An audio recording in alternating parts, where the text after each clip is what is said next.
Vous savez, aujourd'hui, ce qui est arrivé, c'est déplorable. Alléluia. Le diable a bloqué des trains. Il a même retardé des bis. Mais quand Dieu parle, même si le diable fait ce qu'il est en train de faire, mais la parole, quand Dieu envoie la parole est plus puissante que le diable. Alléluia. Amen. Bien-aimés dans le Seigneur, laisse que le Seigneur vous bénisse. Yes. Car aujourd'hui, tu ne rentreras pas de la même manière. Parce que Dieu a envoyé la parole. Alléluia. Dieu a envoyé la parole. Dieu a envoyé la parole. Alléluia. C'est la parole qui change la vie d'une personne. C'est la parole qui bénit la vie d'une personne. C'est la parole qui donne la prophétie. C'est la parole qui accomplit la promesse. Alléluia. La parole de Dieu, la parole de l'agneau, la parole du Christ Jésus. C'est pour cela, tant que messager, Dieu m'a donné une parole pour son peuple. Alléluia. Amen. Dieu m'a donné une parole pour son peuple. Alléluia. Amen. Notre thème, la restauration. Yes. Alléluia. Amen. Il est le Dieu qui restaure.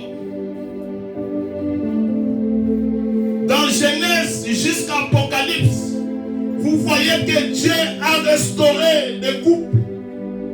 Dieu a restauré des vieilles. Dieu a restauré des jeunes gens. Dieu a restauré des enfants. Dieu a restauré même les morts. Alléluia. Il est le restaurateur. Ta vie va être restaurée aujourd'hui. Ma vie va être restaurée aujourd'hui. Si tu crois, dis Amen. Si tu crois, dis Amen. Il est le restaurateur.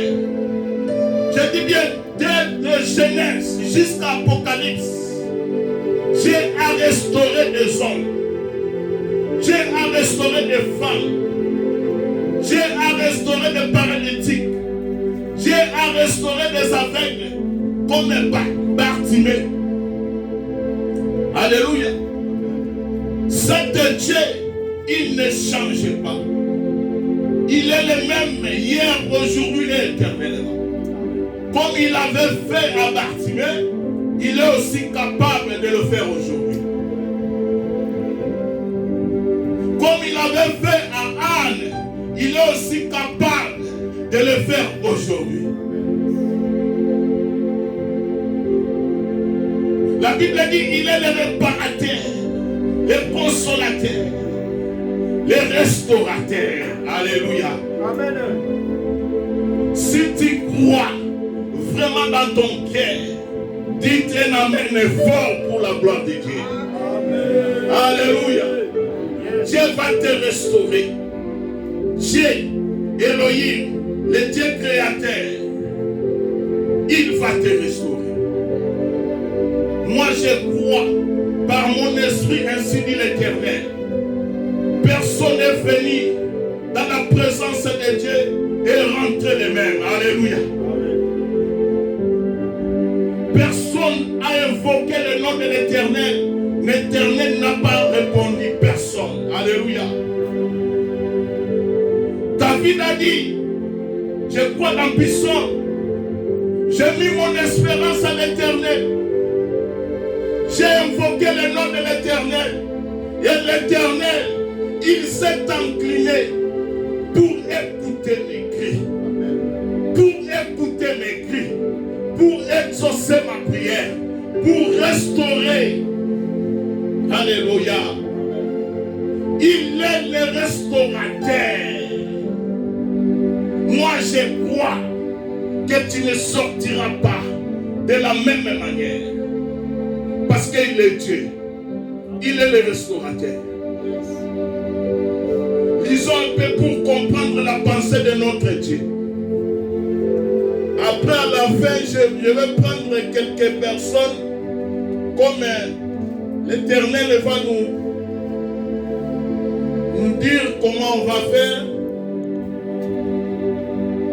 Alléluia.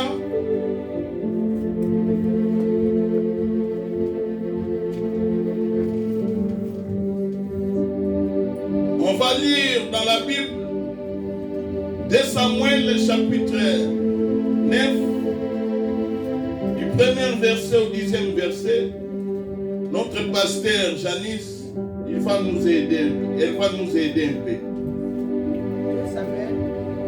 Chapitre 9, verset 1 à 10. Après, vous allez prendre encore 2 Chroniques, chapitre 33, verset 13 à 18. Alléluia. On va comprendre la pensée de Dieu. Mettons-nous, s'il vous plaît, dans la présence de Dieu, car la parole, c'est Dieu lui-même. Alléluia. 2 Samuel, chapitre 9, yes. verset 1 à 10. Yes. Je lis la parole au nom de Jésus. Amen. David dit, reste-t-il encore quelqu'un de la maison de Saül? Alléluia. Pour que je lui fasse du bien à cause de Jonathan. Il y avait un serviteur de la maison de Saül nommé Tsiba, que l'on fit venir auprès de David. Le roi lui dit, es-tu Tsiba? Et il répondit, ton serviteur. Le roi dit, n'y a-t-il plus personne de la maison de Saül pour que je use envers lui de la bonté de Dieu? Et Tsiba répondit au roi, il y a encore un fils de Jonathan, perclus des pieds. Le roi lui dit, où est-il? Et Tsiba répondit au roi, il est dans la maison de Makir, fils d'Amiel, à Lodébar. Alléluia. Le roi David l'envoya chercher dans la maison de Makir, fils d'Amiel, à Lodébar. Et Méphibosheth, fils de Jonathan, fils de Saül, vint auprès de David, tomba sur sa face et se prosterna. David dit, Méphibosheth, et il répondit, voici ton serviteur. David lui dit, ne crains point car je veux te faire du bien à cause de Jonathan ton père. Alléluia. Je te rendrai toutes les terres de Saül ton père et tu mangeras toujours à ma table. Alléluia. Il se prosterna et dit, qu'est ton serviteur pour que tu regardes un chien mort tel que moi? Le roi appela Tsiba, serviteur de Saül, et lui dit, je donne au fils de ton maître tout ce qui appartient à Saül et à toute sa maison. Alléluia. Verset 10. Yes. Tu cultiveras pour lui les terres, toi, tes fils et tes serviteurs, et tu feras les récoltes afin que le fils de ton maître ait du pain à manger. Amen. Et Méphibosheth, fils de ton maître, mangera toujours à ma table. Alléluia. Or, Tsiba avait 15 fils et 20 serviteurs. Alléluia. Parole du Seigneur. Amen. Amen, amen. 2 Chroniques, chapitre 33. Quel verset? 33 commence à 13 jusqu'à 18. 2 Chroniques 33, nous commençons au verset 13. La parole de Dieu nous dit ceci. Il lui adressa ses prières et l'Éternel, se laissant fléchir, exauça ses supplications et le ramena à Jérusalem dans son royaume. Et Manassé reconnut que l'Éternel était Dieu et Dieu. Après cela, il bâtit en dehors de la ville de David à l'Occident, vers Guillon dans la vallée, un mur qui se prolongeait jusqu'à la porte des poissons et dont il entoura la colline. Et il s'éleva à une grande hauteur. Il mit aussi des chefs militaires dans toutes les villes fortes de Juda. Il fit disparaître de la maison de l'Éternel les dieux étrangers et l'idole. Amen. Et il renversa tous les autels qu'il avait bâtis sur la montagne de la maison de l'Éternel et à Jérusalem. Et il les jeta hors de la ville. Il rétablit l'autel de l'Éternel et y offrit des sacrifices d'action de grâce et de reconnaissance. Et il ordonna à Juda de servir l'Éternel, le Dieu d'Israël. Amen. Le peuple sacrifiait bien encore sur les hauts lieux, mais seulement Servante, arrête-toi là-bas s'il vous plaît à cause des temps. Que le Seigneur vous bénisse. Acclamons pour la parole de Dieu. Alléluia. Amen.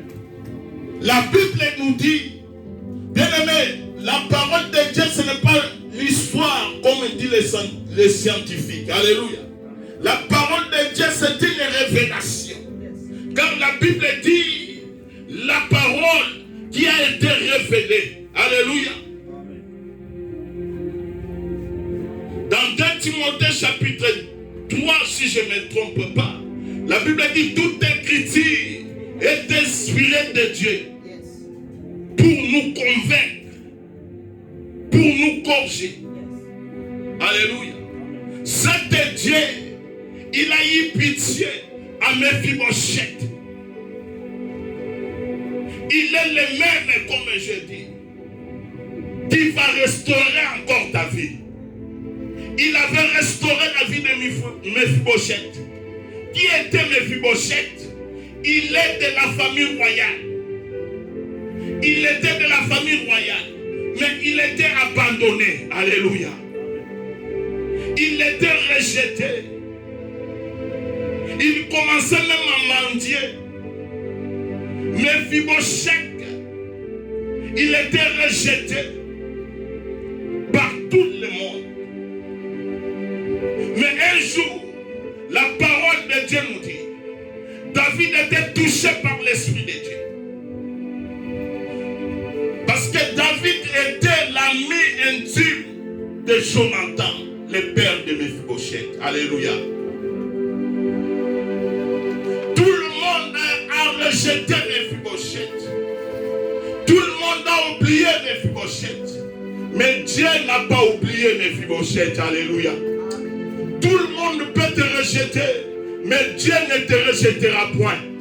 Tout le monde peut t'abandonner, mais l'Éternel, le Dieu qui t'a élu, le Dieu qui t'a créé, car tu es créé par l'image de Dieu, il ne te rejettera point. Cet Dieu, il a envoyé son serviteur David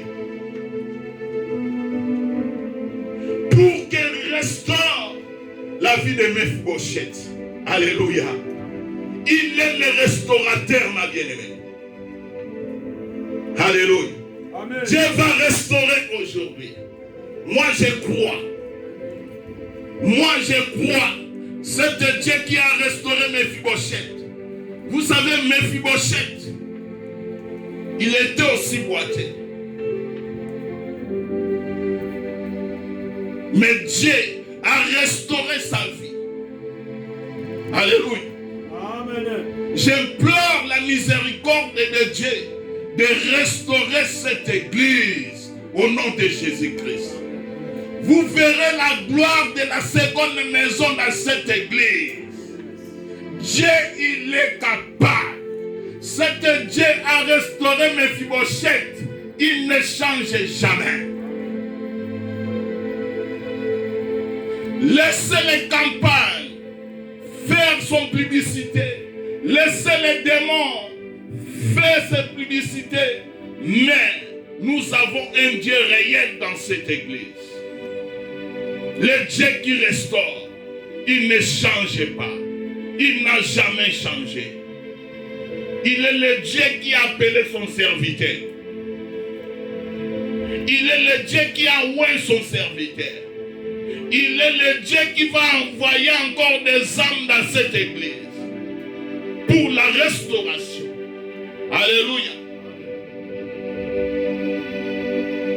J'avais parlé le jeudi.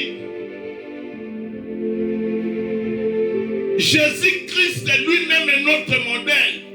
Est venu sur cette terre pour restaurer la terre. Alléluia. Amen. Parce que le premier Adam a commis le péché. Mais le réparateur de ce péché, c'est Jésus-Christ de Nazareth. Alléluia. C'est pour cela, dans la révélation, Jésus-Christ est venu comme un menuisier pour réparer l'arbre que l'homme avait mangé. Alléluia. Beaucoup de gens demanderont pourquoi Jésus est venu comme menuisier. Oui, à cause de l'homme avait mangé l'arbre défendu. C'est pour cela le réparateur de cet arbre-là, c'est Jésus-Christ de Nazareth. Il s'appelle l'arbre de la vie. C'est lui-là, le Seigneur qui nous invoquons dans cette lieu. C'est lui-là qui va restaurer notre vie. Alléluia. Dieu est capable d'essuyer tes larmes. Alléluia. Dieu est capable de confondre tes ennemis. Alléluia.